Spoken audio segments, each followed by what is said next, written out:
Every pet owner would probably tell you they have this, incredible bond with their dog. But when you're in like the most vulnerable and broken position at your life, when you've hit rock bottom, here's this animal that looks back at you and doesn't judge you. It doesn't see the fact that you have prisoner across your shirt. What it sees is that you're the human that loves them, that cares for them, that grooms them, that cleans them, that feeds them. And then they look back at you like you're human.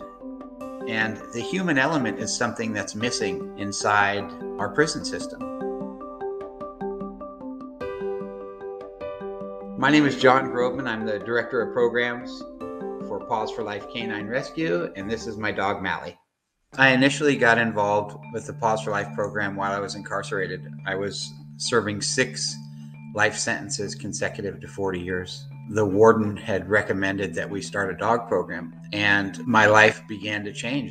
I was so heavily impacted by the unconditional love of an animal that it really started to change how I saw myself.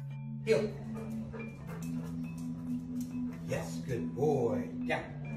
Paws for Life is an animal rescue whose focus is on getting dogs out of high intake shelters. We do that by rescuing dogs and then placing them in one of our 3 correctional institutions where incarcerated trainers train the dogs to make them more adoptable. We also train service dogs for military veterans diagnosed with PTSD, children with autism.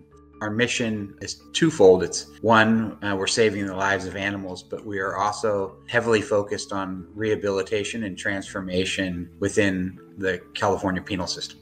The work that I'd done inside with Paws for Life and other self-help groups opened up some opportunities to ultimately where I was the first ever person to receive a recall of commitment in the state of California. And I was given an opportunity to come home.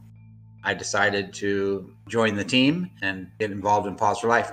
We've had tremendous success in our program, not just, with hundreds and hundreds and hundreds of adoptions, graduating service dogs, helping the men and women who've served our country. We've had 39 commutations from the governor's office, which says a lot that our judicial system and the government recognizes the transformative work with working with animals.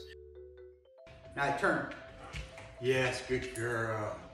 Mally is a 4-year-old Belgian Malinois.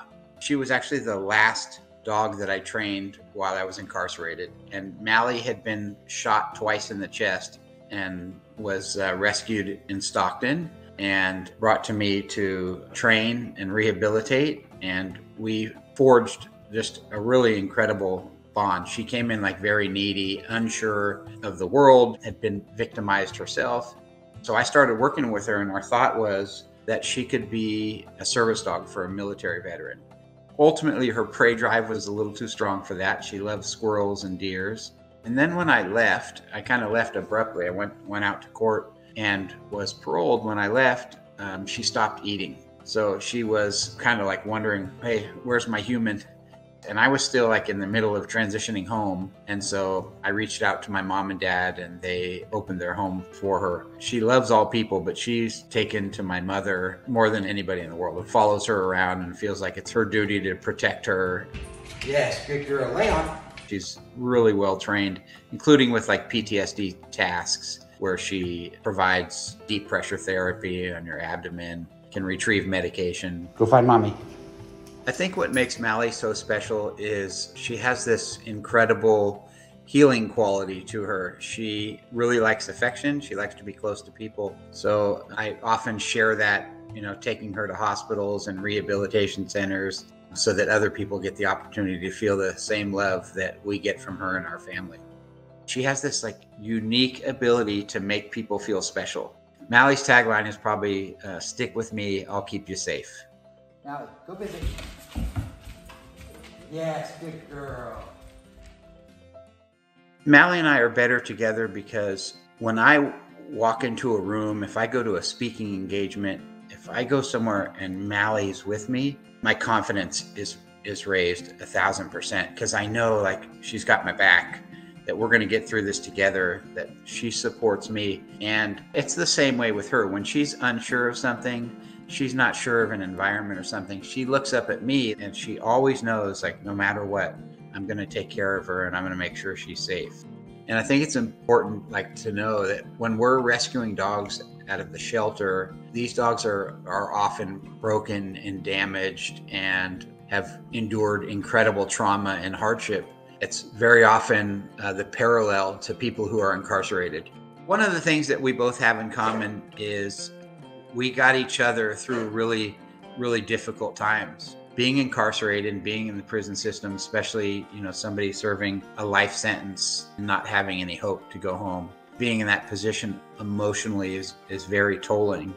And I think the position that, Mally came into my life after being shot and unsure and not trusting humans, we were very similar in that state. And I think together we grew and we made each other feel better.